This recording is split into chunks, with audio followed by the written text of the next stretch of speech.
God, we just thank you so much for the richness of the Bible stories, for the richness of the lives you've given us. And we ask now that you would send Mother Wisdom, Sophia, to be our guide through this lesson.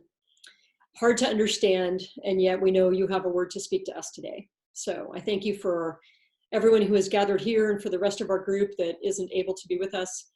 We ask for your guidance and your wisdom in our lives at this time and always. And we ask this in Jesus' name. Amen. Amen.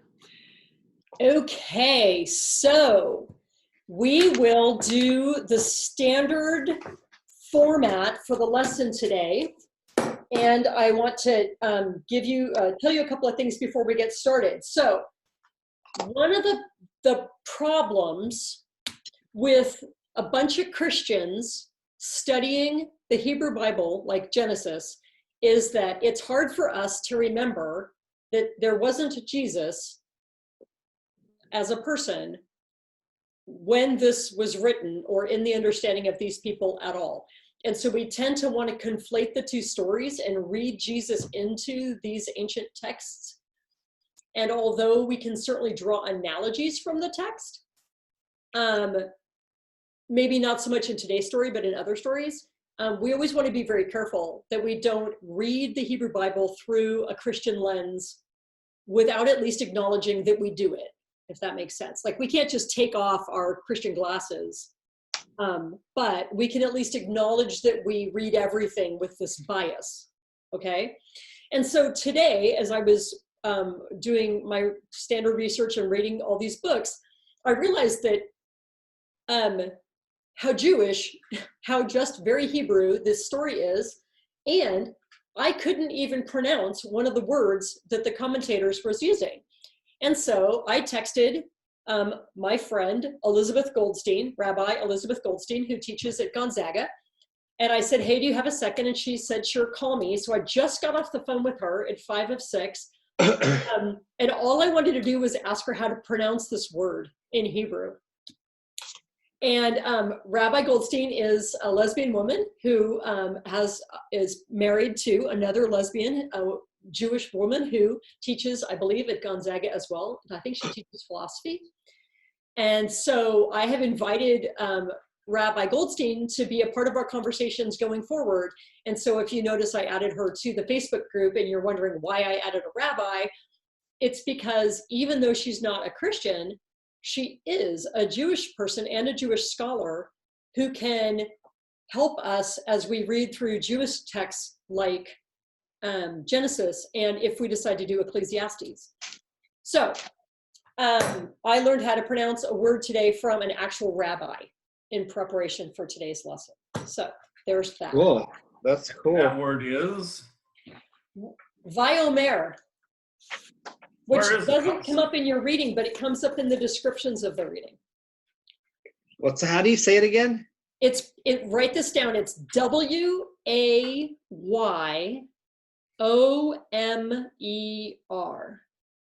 And it's a Hebrew word, and it means, or it's pronounced Vayomer.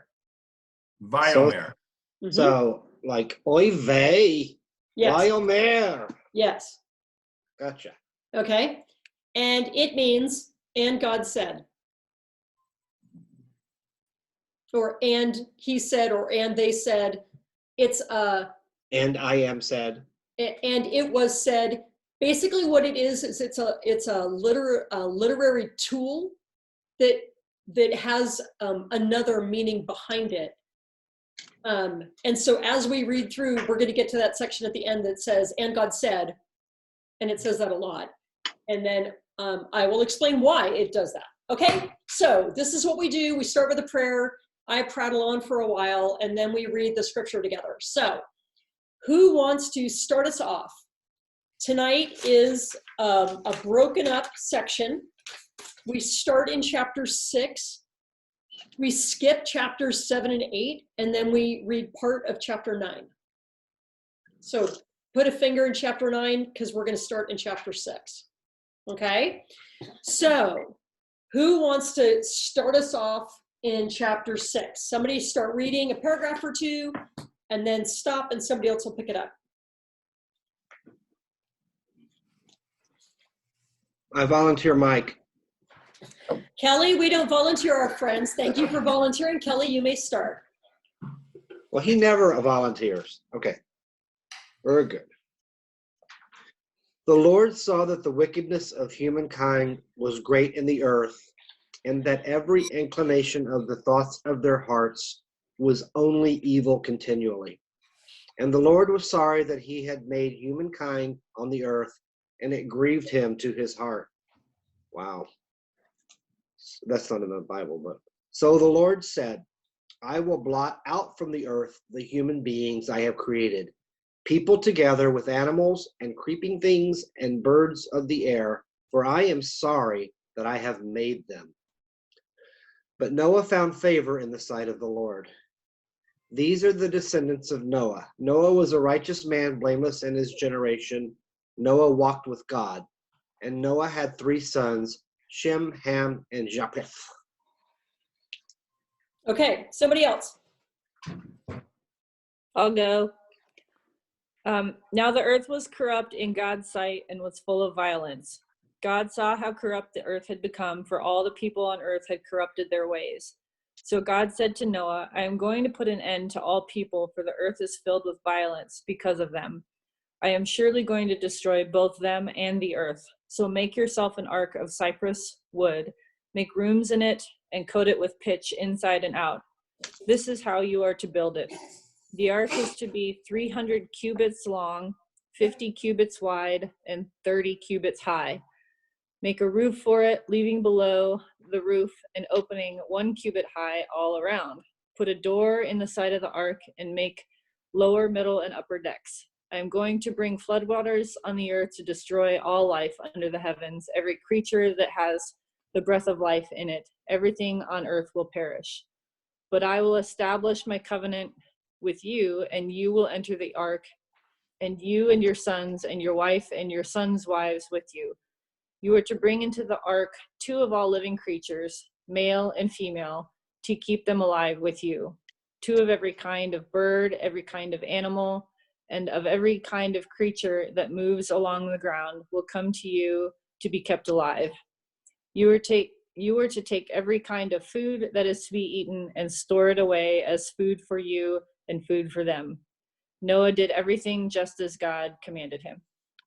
Okay, anybody else want to pick up 9, verse 6? No, pardon me, verse 8.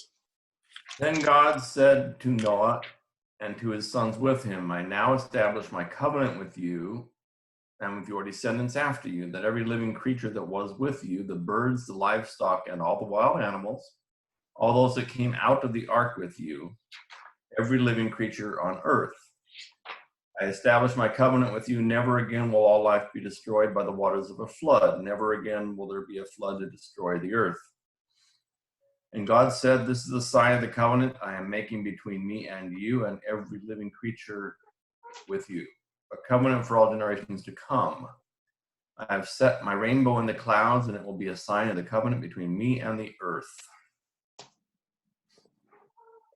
Okay, when I bring clouds over the earth, my bow will appear in the clouds. Then I will remember the covenant that is between me and you and every kind of living creature, and never again will the waters become a flood to destroy all flesh. Whenever my bow appears in the clouds, I will see it and remember the everlasting covenant between God and every living creature on the earth. God said to Noah, this is the sign of the covenant that I have established between me and all the living things on the earth.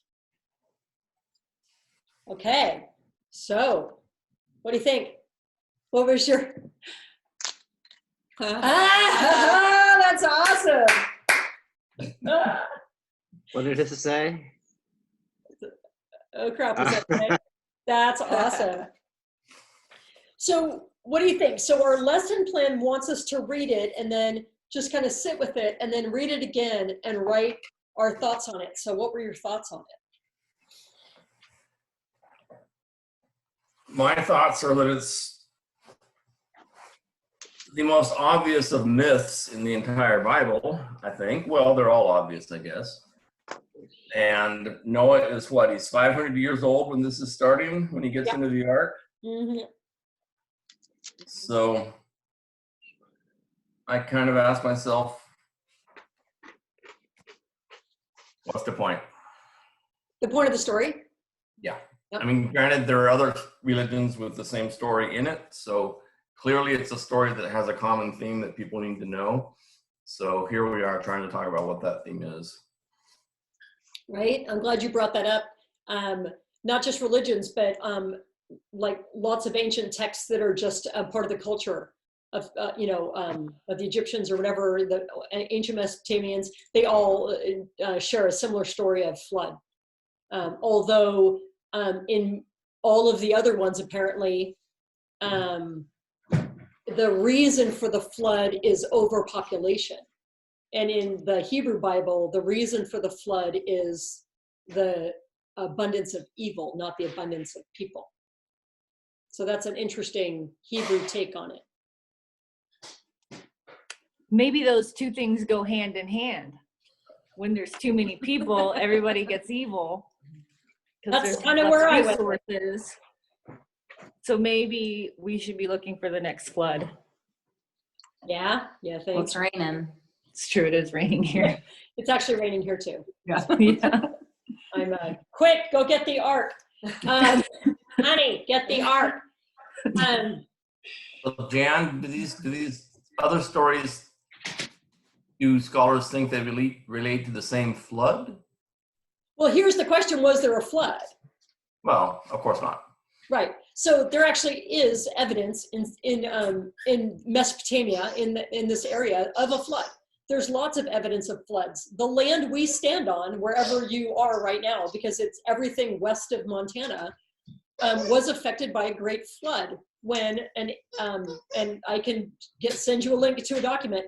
All of the wheat fields here were created when a dam broke during the last ice age. And when the dam broke in western Montana, it flooded all the way to the ocean, they think. And there are places, I took geology and it's great. There are places, maybe Sarah and Janine know this, where when you're flying above the land, you can see the ripples in the earth. And it looks like the ripples on a beach when the tide goes out. And that's what they were created by. When the waters flooded through and then receded, they left the exact same ripples in the land on a grander scale than you see them on a beach. And so, yes, there have been floods, right? And so take yourself back into the mind of a person who lives in this age, right? Not the age of the flood, but the age of the writer of the flood, right? So pre-Bronze Age, what's a flood look like to them? Right, Kelly? Well, if you consider that, at the time, this was 500, right? The beginning of time, almost. Yeah, right. If we're going with his age in a literal sense, yeah. And the world wasn't a very big place then, supposedly, right? Most of civilization was kind of congregated in one area. Mm-hmm. As far as they were concerned, yeah. Right. So if you think of like the area from Montana to Seattle, and then some a little bit, which is a pretty big area. Mm-hmm. And there was the Great Missoula Flood. That's the one I'm talking about. Yeah. So I'm just, in context, it would be a big deal to whoever was living at the time. Right. It would be everything they could see. Yes. Everything that it was would be a knowable to huge them. deal. Yeah. It would be a huge deal. Yeah. And God, being that mysterious person that he is, was watching it all happen because he made it happen, supposedly, right? Made what happen? He made the flood happen. Yeah. Mm-hmm. To destroy a bunch of rotten people. And animals and birds and fish. Except for the ones that got onto the ark. Right. So let's go. So are there any other generalized things that y'all just took from it, Sarah?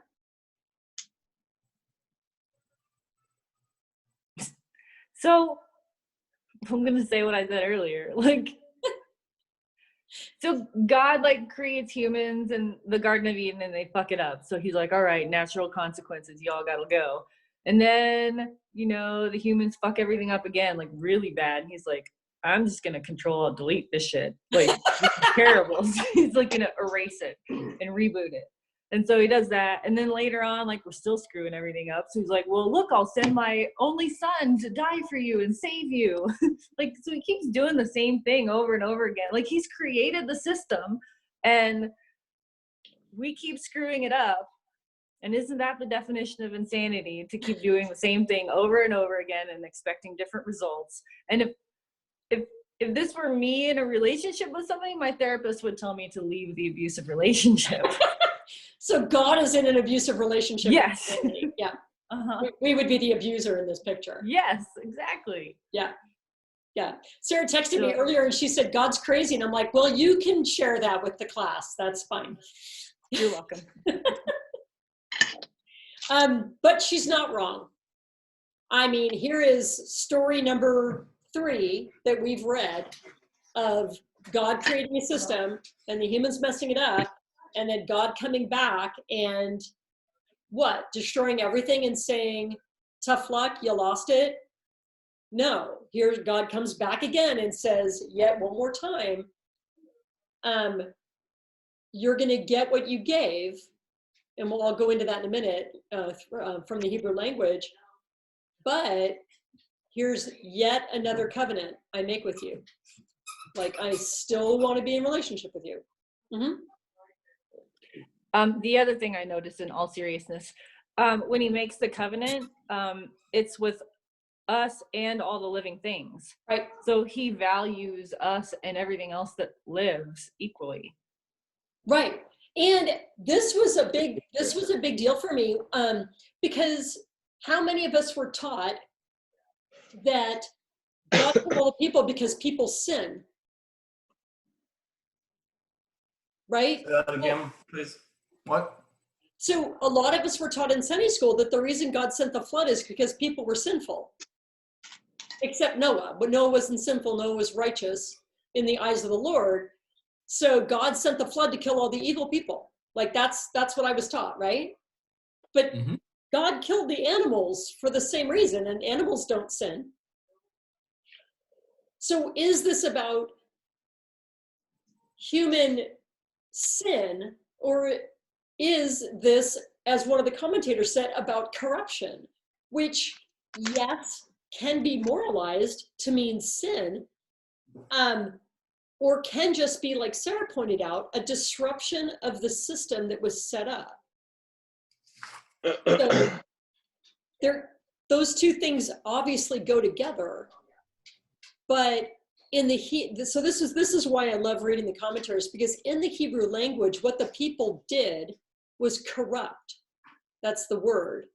And what God did when he sent the flood was to corrupt. So it's the same word. The author is using a literary device to show us that what we got was recompense for our own behavior, not more. Like, and God didn't destroy all the earth and everything on it.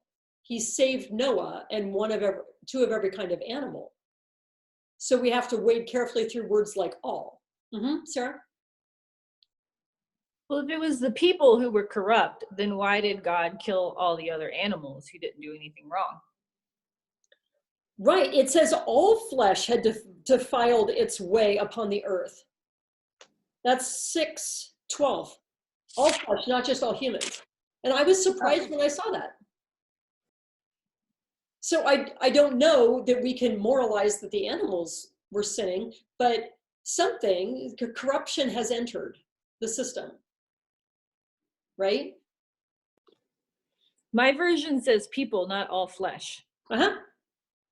Yeah, so the inclusive Bible says all flesh, and the Hebrew Bible, which also, you guys have to know how scared I am to be the teacher, because it's such a responsibility. And so I asked the rabbi today if this was a good authoritative text, and she said yes. So that made me feel pretty good. Okay, so let me check what this one says. This is a translation of the Hebrew Bible. 12. And the earth was corrupt before God, and the earth was filled with outrage. And God saw the earth, and look, it was corrupt, for all flesh had corrupted its ways on the earth. So again, we have to remember that people that are translating the ancient texts quite often have a bias, or they all have a bias. And some of them have an overt, explicit agenda. And they translate the text based on that agenda. So as good as the NRSV or the NIV are, they are not a perfectly accurate, unbiased translation of the Hebrew, nor can they reveal all of the depths of the literary devices that go on in the Hebrew text. And those matter, right? They give flavor, right? And so, and there's not, I'm going to say this categorically, there is not one right interpretation of this text, right? What Kelly gets from it, what Sarah gets from it, what I get from it, like, is okay. It might be less academic or less scholarly or less whatever, but whatever this text speaks to you, then that's what it speaks to you. And you know what I'm saying? So we want to try and get as accurate a translation as possible, and knowing we cannot get a perfect translation, right? And all of our interpretations are going to be based on that, right? So the commentators all agree that it's all flesh, including the animals. So I don't know that guppies sin. So like if the whole earth was corrupt except Noah, and Noah was righteous, that's where we can interpret what God saw as corruption in a moral sense. Because the only person that was safe from it was the one that was not, was the one that was righteous. Right? I just don't get how, I mean, if animals don't have souls, then how could they be corrupt and sinful? Right. Right. And I think you hit the nail on the head earlier. And again, not looking at it from a moral point of view, but from a creative point of view, that animals and humans are all created beings. Right. And so whatever was happening was a corruption of the creation. Yeah. Like pollution, like what's going on in the world today. I mean, pollution, dirty air, we poison the land, trash, garbage. So he felt like humans were corrupt. They've corrupted everything. I'm just going to have a do-over here. Right, exactly. A do-over. That's exactly what's going on, right? Now, this was really interesting to me because, again, this is a difference in a very foundational sense between Hebrew thinking and modern American thinking. So when it says in verse 5 that the heart of the people was corrupt, I immediately think of morality and emotions. But the text or the commentary says that in the Bible, the Hebrew Bible they mean, the heart is usually thought of as the seat of intelligence and only occasionally of the seat of emotions. So read that sentence again to yourself and think, and the Lord saw that the evil of the human creature was great on the earth, and that every scheme of the human intelligence was only perpetually evil. So maybe it was God saw the people reasoning incorrectly about their humanity. Maybe this is a mirror, and I'm saying maybe because I'm no scholar, I'm not going to say this categorically. Maybe this is a mirror of an earlier story where people wanted to be divine. And God said, well, now you're not divine, so I can't let you stay because you're breaking this agreement that we had about not eating from that tree. And it may also mirror the story of Cain and Abel, because Cain, in taking his brother's life, took the role of God on in taking life. And that's only God's job. So in a sense, Cain was attempting to be divine. And again, this is just me drawing my own conclusion, okay? But the heart in verse 5 and elsewhere means intelligence, not morality. So how does that flavor the story and the what was going on, like Kelly said?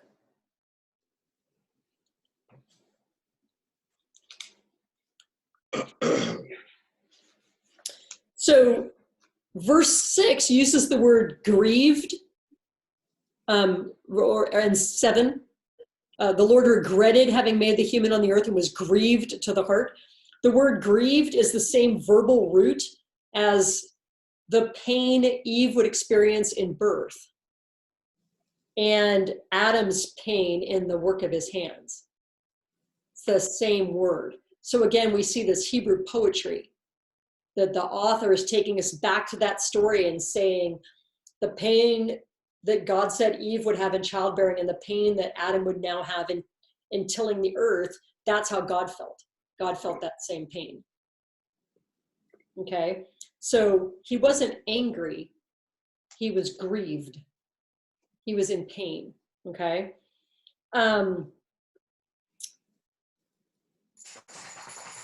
Yeah, so now 11, it says the earth was corrupt before God and the earth was filled with outrage. And the text says that humankind had been told to multiply and fill the earth.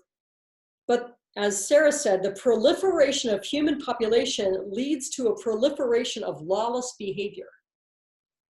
This is the one of several verbal echoes of the creation story where there's a perversion of creation by the persons and then a reversal of the creation by God.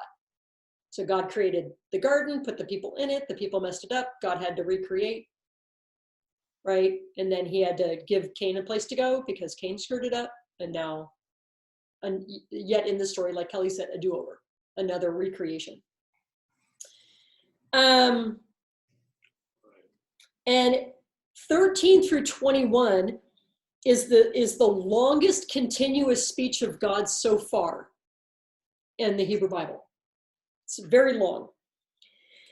And much of this length is dictated to provide specifications for the construction of the ark. So how many of you have the dimensions of the ark in feet, and how many of you have it in cubits? I have it in cubit. What's a cubit? Right. Okay, so the Inclusive Bible translates that to feet. So this is what it was. Its dimensions are 450 feet long, 75 feet wide, and 45 feet tall. Sarah, how does that compare to a plane? Are planes 450 feet long? No, not even close. I have a picture in my Bible that shows that it's like twice as long as a football field. Yeah, right, because 300 feet is 100 yards. So it would be a football field and a half. Yeah. Yep. Big. And no, airplanes aren't that big most of the time. Because engines aren't that big, right? Correct. I mean, if you had a big enough engine, you might be able to get it off the ground. Right? Mm-hmm. Okay. So the writer uses this speech as a vehicle for God's awesome presence in the story. In other words, the author makes the speech of God big and long so that God becomes the chief character in the story. Does that make sense? And again, this is what we don't get because we're not reading it in Hebrew. This depth of literary flavor, okay? The language is not arranged in verse form, but it sounds like, he says, this is great, a drum roll of grand formal cadences, stressing repeated terms and phrases that are rhythmically or semantically parallel. So I can almost hear a symphony in this section where God is speaking. It's like da da da da da da. You know, this is the author trying to show us the awesomeness of God by the language that the author uses, right? So this personage that's being depicted by the author, this is who is going to destroy things. No, he's like, God has become the awesome destroyer, right? And that that has been problematic for a lot of people over time. How can the awesome creator become an awesome destroyer? Are we okay with a God who destroys? How do you guys feel about that?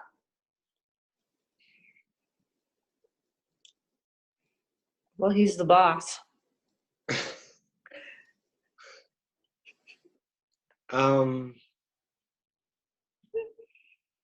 Yeah, I mean, this seems very mythological to me. And in my heart of hearts, I really want to believe it. It really happened this way. That's a general comment. That's not specific to your question. But I don't think that God, I mean, we talked before about God creating evil. If God created everything, maybe he created evil as well. I mean, he did forgive Cain for murder. Yes? Sort of. Give is an interesting word. Did God forgive him? He told him He didn't that say those words. he told him he would make him safe. He would send him to a place of safety, and he would always be safe. Mm-hmm. Right? Right. I don't exactly know what happens to Cain in the later years. Maybe we'll talk about that more someday. But yeah, this is... Cain disappears. Cain's done. We're done with Cain. Okay, good. I didn't like him anyway. Yeah, this is like, it's deep. A God that destroys. But does God really destroy, or is man mostly responsible for the destruction? Right. Or, like, sometimes, though, that's when the best things happen, is when everything's shitty and chaotic and you just blow it up and then something good comes out of it. Yeah. Maybe that's what he was going for. I'm waiting for that to happen any day now. Yeah, and there's a way to see this story as a cleansing. Much like a doctor has to go in and cleanse and take out things that are actually causing us to be sick. Some of us have experienced that. And although that's not a fun process to have to go through, it is a process we have to go through if we want to be healed. Right? So there has to be some pain. There has to be, so like the word they used with Jack's surgery was excision and dissection. And I was like, you dissected my dog? I mean, but it took the vet a long time to dissect those areas to make sure she got every little bit of that tumor. And I was thankful because the lab results came back that there's a Latin term for it, but that she got all of it. You know, so God's trying to get all of this tumor, and there has to be a vision. This kind of parallels, like there's always stories in the Bible of people who wrestle with their faith and wrestle with God. So like Jacob, who wrestled with God and then he became Israel.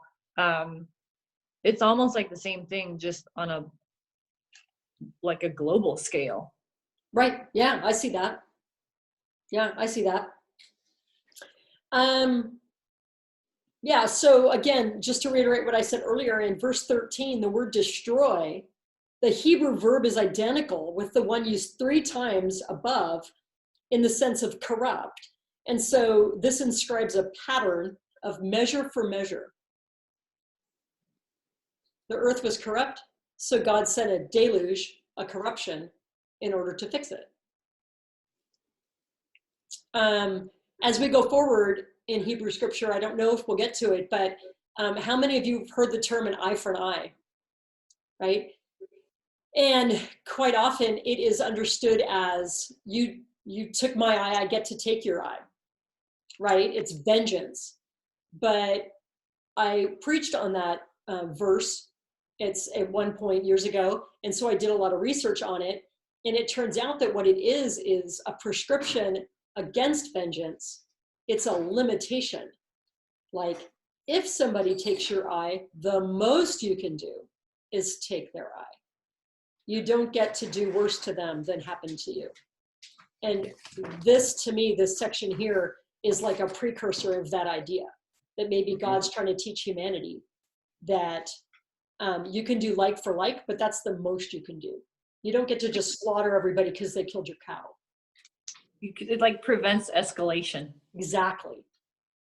It's a form of justice, even though much as we often have a hard time with a God who can destroy, we also don't always like a God who performs justice, because that seems mean. if you see justice as vengeful and not corrective. We have some parents in this group. How many of you have had to be corrective with your children in order to teach, right? You know, the holy parent is being corrective, but when it floods the entire earth, it doesn't look very holy. It just looks mean and over the top and sort of drama queen. Right, but well then I know you're gonna get to it, but like later, he does the covenant and he creates rainbows so that and so why did he make that promise? Like he needed to have a rainbow to remind him not to do that again? Like, was he gonna forget?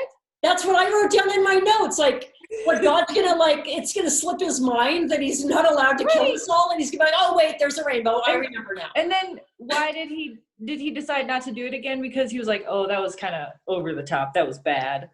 Like, is that why he decided? I don't know. It's not like we didn't corrupt everything else since then. Right. So, like Mike said earlier, what's the point of this?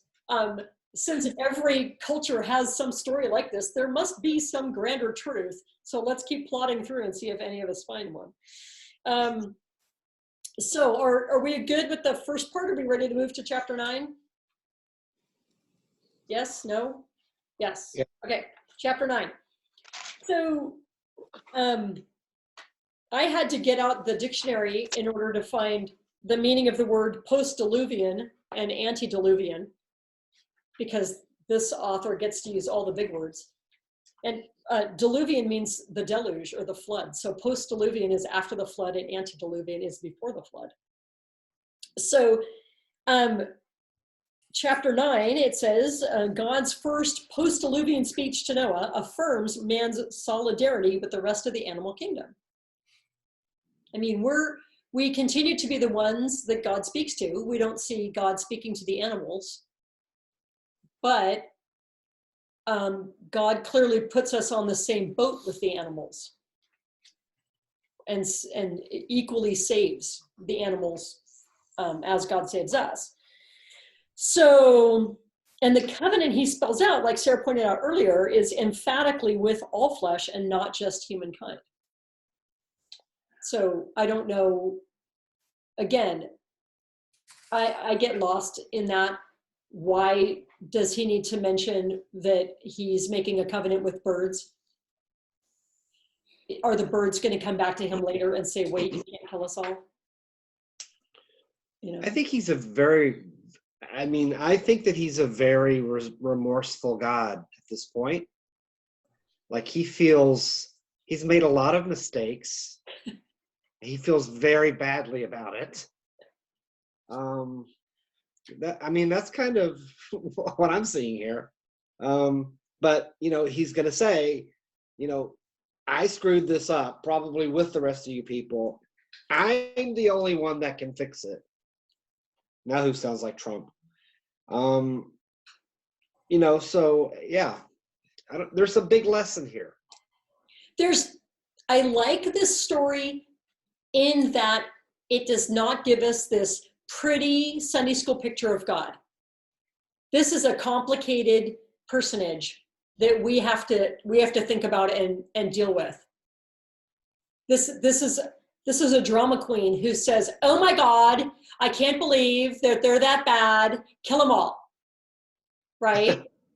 Well, what did you think we were going to be like? You're the one who created us, right, Sarah? Or if I'm being real, like I just have my own human brain and I don't understand. The whole point is I don't get it. I don't understand because I'm not God. And I'm making all these assumptions about what he might think and what he might be feeling, and that he's like, oh, I must have messed up, because that's what my own human limitivity, that's the only thing I can come up with. Right. So another way to read this text would be to read it through the pen of the author and try to figure out what the author was trying to teach his people about this God, right? To move up from the level of a literal reading to, you know, a more meta reading of, okay, so an ancient writer set about to write this history of the people's relationship with God, and this is how that author paints God. Why? Why paint God like this? I mean, clearly, like Kelly's pointed out, all these anthropomorphizing of God. God has hands, God has feet, God gets mad, you know, God is grieved. So God makes mistakes, or God at least says, I'm sorry I did it, whether or not that's an admission of mistake or not. What do we think about a God who has a full personality, you know, and not just a perfect God who sits there and smiles and is always good? You know, He's my kind of God. That's my kind of God. yeah. Yep. Because if you think about it, I mean, God supposedly made man in his image. So we're not that much different than God, and God lives in all of us. And that's all I'll say. Yep. Anybody else? Well, I think it's like we've been talking about so far, that like this is all about a relationship and a relationship with God, and that we're co-creating something on earth with God, and that relationship evolves just like any other relationship. So in a sense, we're kind of like reading the history of that relationship and with humankind. And it appears that there's many other instances in the Bible where people struggle in their relationship with God before they get to wherever we're supposed to get to. I don't know where that is. That's less. And what she said, I mean, that's probably for me the biggest takeaway I'm getting from what we've studied in Genesis so far, is that it's really about co-creating the earth with God. We're partners, so to speak, and he's with us. He's one of us, except he's got a lot more power. I mean, really, this is still, we're still seeing a God who enters into human history in a dynamic way. This isn't a God, a deity that just sits above and goes, wow, look at him messing the thing up. Tough for them. This is a God who walks and talks and spends time with and cares about and, you know, explains things to us over and over and over, right? Another fun thing that I found in here is in chapters 1 through 7, or verses 1 through 7 in chapter 9. Where is it? In chapter 10, or verse 10, we get to eat hamburgers now. We don't just have to eat carrots anymore. We get to eat hamburgers and fish tacos. Do y'all see that? Where? What verse? Where? What verse? Chapter? Chapter 9, verse 10.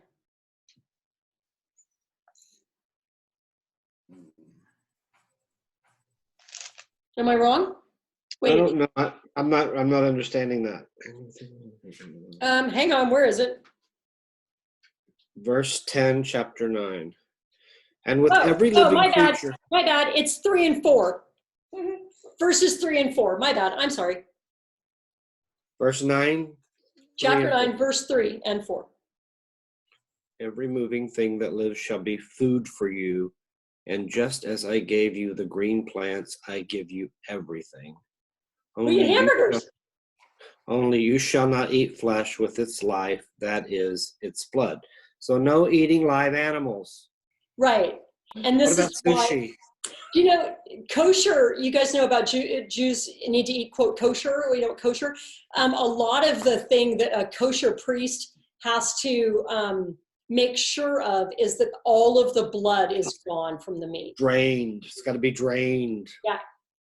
Yeah, drained in a very specific fashion because there cannot be any blood in the meat. So what was the point of you bringing up verse 3 and 4 again? I like hamburgers.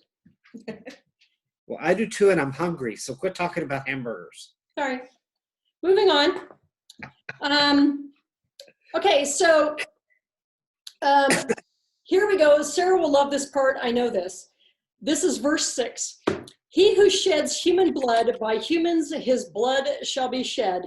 By humans, that term, by humans, might alternately mean on account of the human.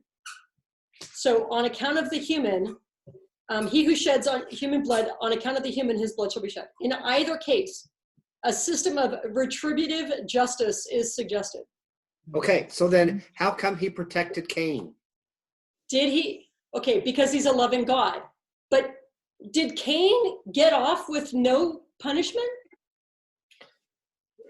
I mean, it could have been a lot worse. But was That's there a go- no punishment? Well, God sent him away, but he kind of set him up too, I thought. His whole livelihood was gone though. Like he tilled the fields and shit, and then God was like, well, you can't do that anymore because you poison it with your brother's blood. So off to a nomadic life you go. Yeah. And away from your family, away from your tribe, wandering alone, unsafe, unprotected, except for this mark that tells other people if they kill you, they'll be in big trouble with me. But the mark doesn't, it's not a force field. It doesn't stop people from killing Cain. Okay. So Cain got a big punishment, but he wasn't killed. So the retributive justice that God could have exacted, God chose not to. So God self-limits. Gotcha. Are we all right? Okay. And here again, and I want to bring this stuff up because I want us to remember that this is Hebrew literature, right? That we are reading somebody else's language and somebody else's language style. From thousands and thousands of years ago. Exactly. So listen to this. As many analysts of the Hebrew have noted, there is an emphatic play on words going on in this section in verse 6. Dam means, so dam is the Hebrew word, which is blood, and Adam is the Hebrew word, which means human. And the chiastic word order, so chiastic means there's brackets in brackets in brackets. So the beginning of the verse is a big bracket, smaller bracket, little bracket, central idea, another, and then the closing bracket of the middle one, the closing of the bigger one, and the closing of the biggest one. That's a chiastic form of literature. And the Hebrews use it a lot, and they use it for emphasis. Okay, so the chiastic word order of the Hebrew formally mirrors the idea of measure for measure. So here's the word order. Spills blood of the human, by the human blood is spilled. Do you see that? Like 3 parentheses, one inside the other. And again, this constant circling back, this constant emphasis. It was the humans who spilled the blood, so the blood will be spilled by humans. It puts all of the responsibility on the human, right? And the poetry of the Hebrew emphasizes that in ways that we just can't get in English, okay? And is it saying that it's like karma? It's like, this is a natural consequence of your corrupt actions. Yep. Just like he was saying to Cain when he was like, you poisoned the land because you spilt your brother's blood all over it. Right. Okay. And the land cried out to God. Mm-hmm. The land cried out, there's blood that has corrupted me. And so the natural consequence wasn't God saying to Cain, you're out. It's God saying to Cain, look what you did. You can't till the earth anymore because you're the one who spilled the blood on it. And the earth itself brings about that consequence. That you can't till the ground anymore. It's untillable. It's been polluted, right? So again, it's this retributive justice. Yes, there is retribution, but not in the human sense of, I'm gonna get you. It's always laced with compassion, right? There's always a sense of, can you hear Jack's toy? There's I thought that always was a sense Janine. of saving. Huh? I thought that was Janine. It's sometimes, okay. Okay, so here I'm going to finish up. Perhaps the ban on bloodshed at this point suggests that murder was the endemic vice of the post-flood. In other words, God expected that post-flood there was going to be more bloodshed. And so right off the bat, God's like, look, this is what happened. So don't do that again. It's a cautionary tale. Don't shed the blood anymore, right? Where did you read that? In my, Are you doing the commentary? I'm doing the commentary. So now I want to talk about "and God said," which we learned how to say earlier, Kelly. What was it? Oy vey. Oy vey, yeah. No. Why Omer? Why Vi. Omer? Vi. Why Omer? Vi Omer. Why Omer? Sarah? Jane says that the people were being cannibalistic before the flood. They were eating each other. Yeah. It was overpopulation. People were killing each other, killing all the animals. And God's like, you guys are screwing this shit up. I'm just going to wipe it clean. You can't be eating people because that's just fucked. And now you got to eat all the animals. It's cool. But anybody that sheds human blood, you're in trouble. You're out. Yeah. You know what? You may not be wrong. I can't say it with any like real truth, but you know what? That's probably not that far off the mark. If any of you noticed the huge section that got left out of chapter 6, the really weird part right at the beginning, well, you could talk about that at the end if you want. But the author of our lesson plan is definitely picking and choosing what parts they want to deal with, and they don't want to deal with the why or what was going on. Later, Sarah. Later. Can you read it now? I see you reading. Yeah, no, I was just reading it, so it's pretty It's good. a video chat, Sarah. Okay. So how, but I mean, if we're, well, okay, never mind. Okay. 500 years is not that long for everything just to go to hell the way it did. Just went to hell in a handbasket. Right? That's like 7 generations, maybe 7 or 8 generations. Well, not in their time. It was 2. They all lived to be 500 years old. It's like 1 generation. I'm not kidding. I mean, go back and read chapter 5. Chapter 5 is the generations between Adam and Noah. Well, we skipped chapter 5. This would be good to know. Well, if you'd read your lesson plan, it said you can go back and read them. Just saying. It was 10 generations between Adam and Noah. Exactly 10. From a literal interpretation. So you had it right. All right. Okay, let's go on. Let's talk about verse 12, the beginning of the "and God said" section. So this is what's interesting about that. That phrase, "and God said," is used specifically, again, another literary device that any reader of the Hebrew would go, oh, and they would stop and go, okay, now this frames how I should understand this section. Okay, it gives flavor to this section. So it's a common convention of biblical narrative when the speaker, in this case God, addresses someone and the formula for introducing speech is repeated with no intervening response from the hearer. So it says, "And God said, blah, blah, blah." No response from Noah. "And God said, da, da, da." No response from Noah. "And God said," right? And we're supposed to notice in this that it indicates a significant silence. So picture God speaking to Noah, and God says, "This is the sign of the covenant that I've set between me and you and every living creature that is with you. I will set my bow in the clouds, blah, blah, blah. And then God stops and it's crickets. And then in 17, it says, and God said, this is the sign of the covenant.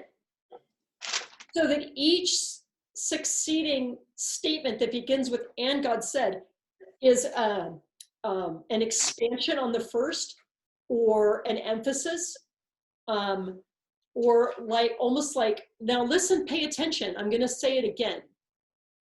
And because this phrasing, and God said, and God said, and God said, with no response from the hearer, indicates that the hearer is either failing to comprehend, resisting the speaker's words, or some other kind of negative lack of response.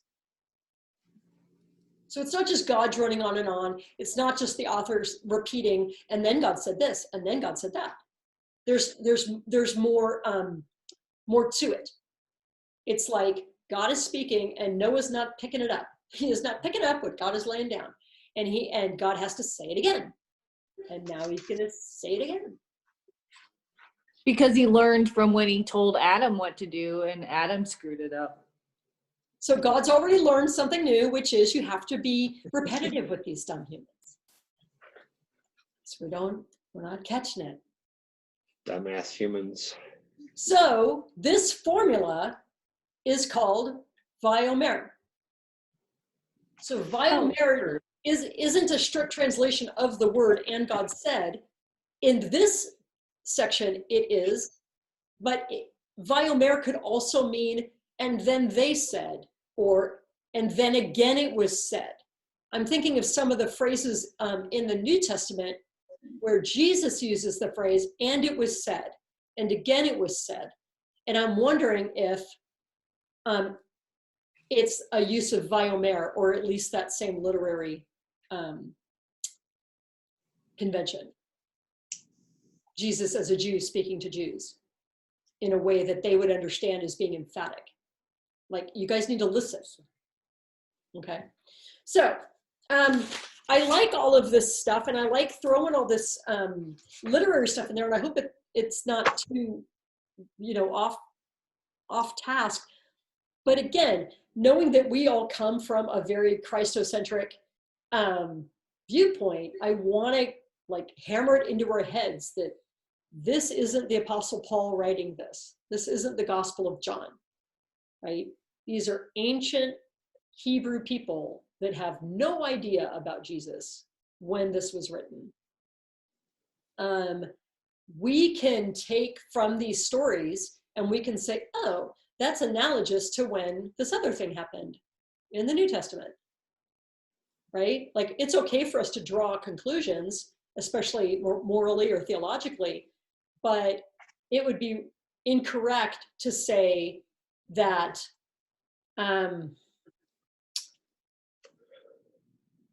that Jesus is a new Adam, and to put Jesus in the story as Adam or something like that. That would be a cultural appropriation that I want us to be careful to not do.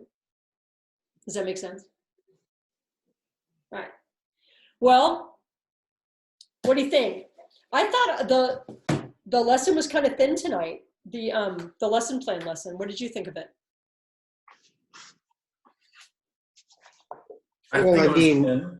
It's evil. We're talking about evil. We're talking about evil so bad that the world needs to come to an end. So that's kind of heavy.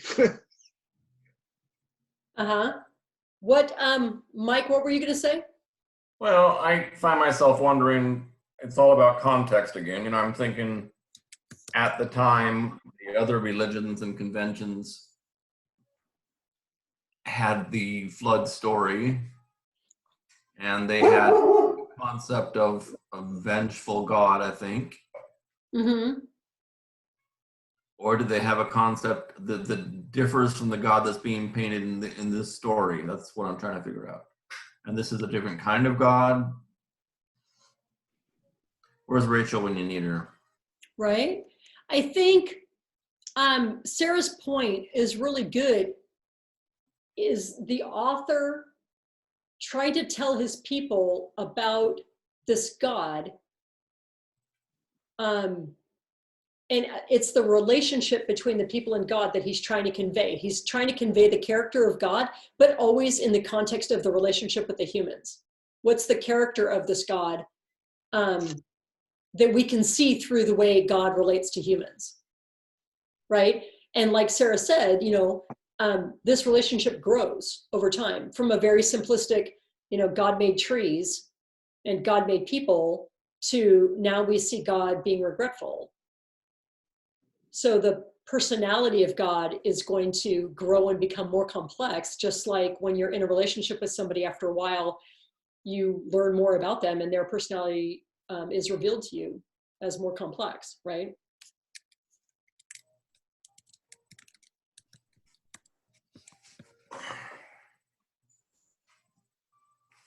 I thought that I was just thinking that the rainbow is cool because it's like the splitting of the prism of light through water and creating something beautiful on the other side. So it seems like it reflects the whole idea of the flood, of like creating something beautiful through the water.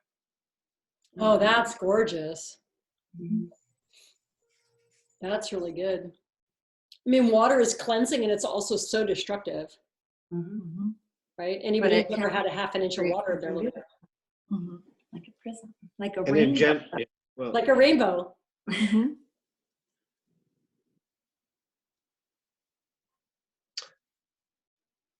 Like metaphorically. Yeah, whatever. well, I Yep, mean, definitely a I metaphor. think of kind of talking all over the place. I mean, humans are all water, basically. I mean, and we're drawn to water, right? So why? So it is interesting that God would use water to destroy everything that already sort of is water anyway, and then to your point, make this beautiful symbol of beauty and something beyond the destruction that he created. So you probably don't remember, because I do tend to drone, but back in when we first started this lesson in chapter 1 of Genesis, I said that to the ancient Hebrews, water was always bad. Water was always scary. The sea was something they couldn't contain, and they didn't even have good boats back in those days. So later on, and if you did ancient Hebrew studies, you read about the sea people, and people that come from the sea are weird, and they're immediately dangerous, because how did they even do that? How did they even manage to travel on that big, awful sea thing? And so in this story, again, we see the water as being bad, right? And God says, whenever it rains, and maybe the people will get nervous because they think it's another flood, they can look in the sky and see a rainbow and remember that God said God wasn't going to kill them, or at least not with a flood. And that's, Yeah. how many of us picked up on that little note there? Right. Uh-huh. Right? Yeah, there's a way to read a text that is reading what's not there. God does not promise to not ever kill everybody. God just promises to not ever kill anybody with a flood. So what is the Cliff Notes version here? What's the point? What's the point? I don't know. What's the point? I mean, honestly, Mike, I'm not even kidding. Is there anything illustrative or instructional in this for you? Is any of this story a metaphor that you can use? No is my instant answer. It just is a bunch of malarkey, frankly, and why it's in the Bible is just kind of a curiosity to me, because it's clearly just a bunch of silly mythology. So what's the point? That's all I keep asking. What's the point? I don't get it. So have you read other mythologies, like Greek mythologies? Well, I studied Greek mythology in college, but that was so long ago I don't remember any of it. But was there anything instructive in those? Because even kids' stories like Goldilocks and the Three Bears has instruction for us. Agreed. So I guess that's what I'm having trouble grasping. I don't. I don't believe God is a vengeful God. So I have trouble wrapping my head around this whole story because it conflicts with my concept of a co-creating loving God, you know? So and I keep thinking about that stupid ark in Tennessee that was built with federal dollars or whatever. And it just keeps, you know, it's like, this is ridiculous. What's the point? Yeah. Yeah. I mean, definitely trying to read this through a literal inerrancy lens, it goes south pretty quick, right? For anybody who's studied any kind of geology or anything, you very quickly go, this is a metaphor, right? This is a story. And again, the writer, the author, this is written after the first captivity. So this wasn't written on day 7 or day 500 or whatever. I mean, nobody was taking notes when Adam and Eve were in the garden. This is not a compilation of a journal or a diary that was kept, right? This is a story, a history, right? And I learned this week from my Jewish New Testament professor. So I'm taking Intro to New Testament, and my professor is Jewish, not a Jewish Christian, just Jewish, okay? And she told us that even as recently as New Testament times, even as recently as the 1st century, Common Era, history did not mean facts. History was a story about what was happening, and everybody understood it that way. Nobody would have gone to Josephus or the Apostle Paul or any of the ancient writers that can be really scholarly documented. There definitely was a guy named the Apostle Paul, definitely wrote some of the letters of the New Testament, definitely a Jewish historian named Josephus who wrote a history called the History of the Antiquities of the Jews. These people actually existed, and their writings are, scholarly fact, right? Nobody is going to go to those writings and say, this is exactly what happened, word for word, moment to moment, because that's not how they understood history. They had no concept. This is all pre-Aristotle. There is no concept of scientific method, right? Or of chronicling something in what we would call a factual way. A famous person, like the Apostle Paul writing about the person of Jesus Christ, would write things about that person that everybody would agree to. So Paul wrote things about Jesus that people would go, oh yeah, I know who he's talking about, because I've heard other stories from other famous people, and they all say the same thing about Jesus. So nobody in the 1st century or the 2nd century that was reading Paul would have thought like that there was a problem with the Easter story not matching up across the 4 Gospels.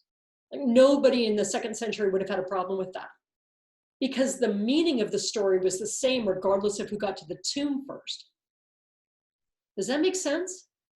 And if you take that way back now to, I forget what we decided this was, 5,000 years ago. These are people who have come out of a 3-generation captivity in a foreign land and have come back to what they consider their land. And now somebody's going to write a history for their people. Like, Sarah, what's his motivation? Well, I was just thinking, like, what you were talking about and the way things, like, were recorded back in those days, like, and with the level of human knowledge, like, these horrific, awful things happen, like these big disasters, and as humankind, we had to attach some meaning to it. Mm-hmm. And so when I think that and connect it with what you just said, those people wanted to know that they were they're the chosen ones and the earth has been cleansed. So everything's going to be okay. Yep. Everything was taken from us. These are not a nomadic people. The Hebrew people, the Hebrew children, the Israelites, whatever you want to call them, these were not a nomadic people. When they were taken into slavery in Egypt, everything they knew, right? The weather was different in Egypt. The crops were different. That's what they knew. everything they knew was taken from them. When they were taken to Babylon, when they were taken to Assyria in the second captivity, they were taken away from their land,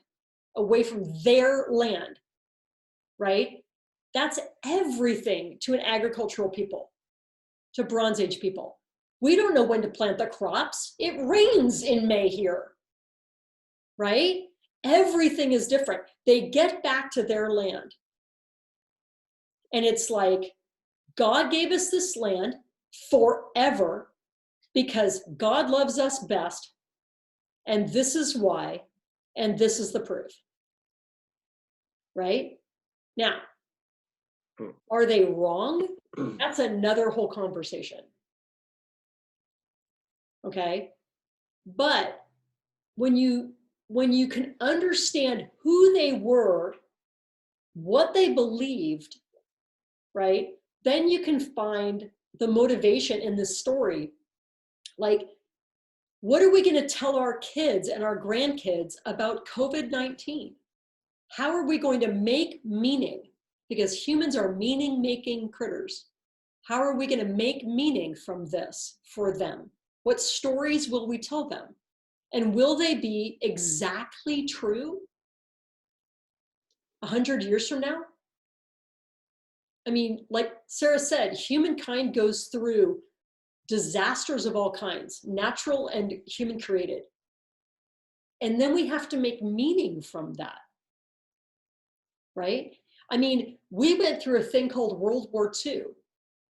And I don't think any of us are of Jewish descent, no. So we can understand it from a Eurocentric way, what happened like as Americans, right?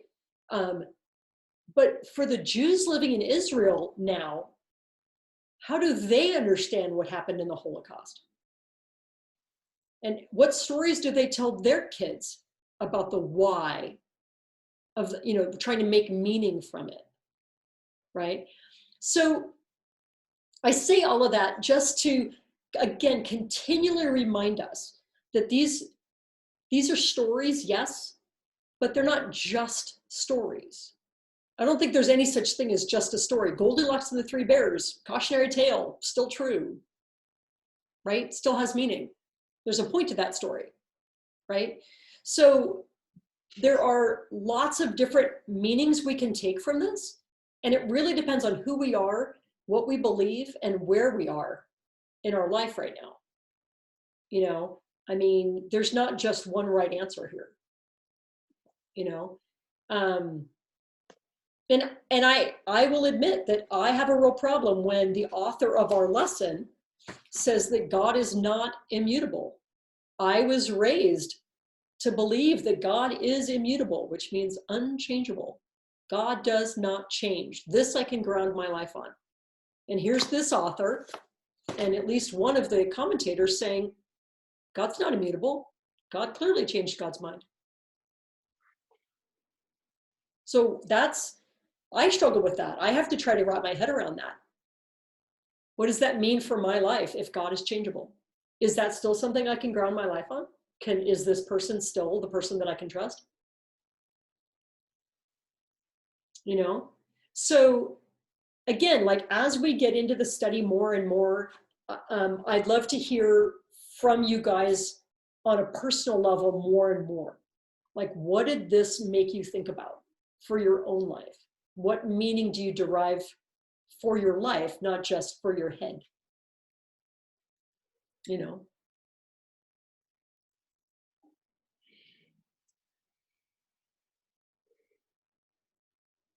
Well, clearly my answer to that is none whatsoever. Maybe For me, the smartest one in the room here. Pardon me, Mike? Maybe that's because I'm not the smartest one in the room, but it fascinates me, all the emphasis growing up on this little story, and it's a central part of being raised in the Christian church is this whole Noah's Ark thing, and who cares? What's the point? well, that's the point. You're taking it too literally, as opposed to, let's say, reading between the lines. Well, Kelly, you speak for Kelly, and we'll let Mike speak for Mike. Okay, well, yeah, good. That'll work better anyway.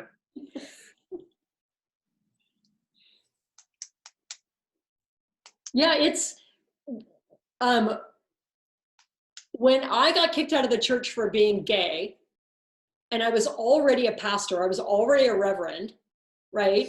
And I already had like a lifetime of beliefs built on this stuff and my understanding of the Bible. It knocked my, biblical feet out from underneath me. And I had to like completely reassess everything I know about what I believe about the Bible and what it has to say and why. And it's destabilizing. That's the best word I've ever found to describe it. It's absolutely destabilizing. If I can read the most critically important story in the New Testament, which is the resurrection of Jesus Christ, there is no other story in the New Testament, right? That is the Christian faith. It's not just that he died, it's that he rose again. Like, it's kind of the point, right? If I can read that story and see that in the 4 Gospels, they don't agree on the details of that story, right? Then what can I believe? Where is truth? What's fact? And it took me a long time, and it's still destabilizing for me in a sense. And I think part of my seminary experience is watching some of my cohort who haven't done this work yet destruct their theology and then reconstruct their theology with this new information. Like, facts aren't facts to 2nd century Jews who wrote the New Testament. They're not writing a scientific story. And we've had people drop out because they could not accept the destabilization in their own life.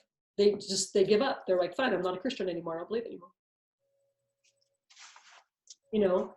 So yeah, I mean, how do we hold those two things in tension? They aren't facts, but they're true. It's a myth with meaning. It's big, right? And another thing about, especially Genesis, it was constructed very deliberately, it appears to be, by the author. And it just has this wave that just gets bigger and bigger to paint this character of God for the people. I mean, it is the beginnings, right? And so maybe this story doesn't have a lot of meaning now, but in 10 chapters, when something else happens, the author will take us back and say, remember what happened in chapter 6 and 7 and 8? Like, that's why this happened in chapter 22. It's one big, long story. Yeah. So what do you think? Well, I appreciate you trying to unravel it for us, Jan. It's thick stuff, I gotta say.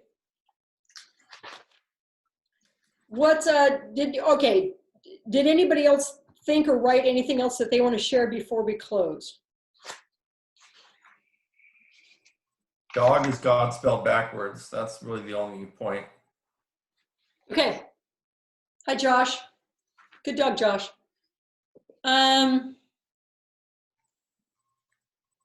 Well, then I will end with something completely erroneous and meaningless.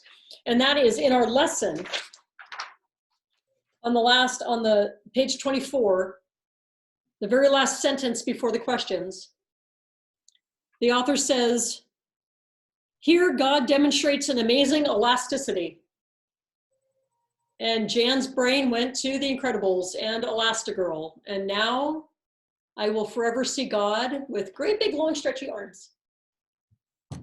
I'm not even kidding you, I wrote it down. It says Elastigirl. Oh. There's a picture of God I never thought I would have, but that's the kind of Bible study this is. Okay. Well, thank you. It's always fun. I hope so. What do we have any prayer requests this week? Last week I asked you guys to pray for my dog, and he did have a giant tumor removed, and it was benign. I think she did describe it as a cancer, but like not the kind that they're worried is going to come back. And it was really weird. And so she had fun doing this weird thing and was glad that it was benign. So what other prayer requests do we have? It's not a personal prayer request, but just a prayer for all the people that are still on the front lines fighting this mythological COVID. Seems like some people think it's a myth. I'm not sure what I think at this point, but I know a lot of people are having a really hard time with it, and I'm so blessed, that I don't have to be working right now. Okay.